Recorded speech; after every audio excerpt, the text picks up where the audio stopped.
Hello, it's Monday, June the 14th, 2010, and I'm Martin Smith with a daily outlook from UFXBank.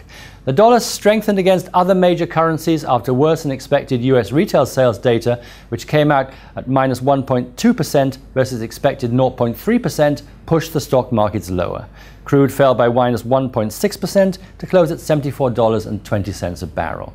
Gold gained after falling 3 days in a row to close at $1,226 an ounce. No economic data is expected today.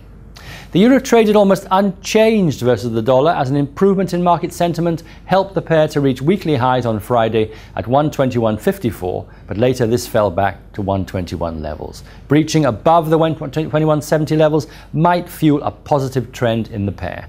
Overall, the euro-dollar traded with a low of 120.45 and a high of 121.54. Today, industrial production is expected at 0.7% versus 1.3% prior. The British pound lost its previous gains versus the dollar after reaching resistance at 147.40 and failing to breach it took the pair back to 145 zones.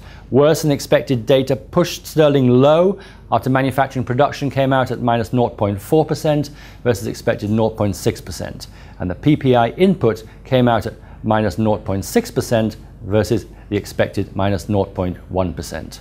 Breaching above the 147.40 levels might fuel a positive trend in the pair. Overall, the pound dollar traded with a low of 145.02 and a high of 147.57. The dollar gained versus the Japanese yen and then went back above the 91 level. Overall, the dollar yen traded with a low of 91.18 and a high of 91.94. Finally, Canada's dollar gains were stopped after it gained 3 days in a row versus the American dollar. Breaking the 102.70 level might increase the Canadian dollar's strength. Overall, the dollar CAD traded with a low of 102.95 and a high of 103.87. No major economic data is expected today.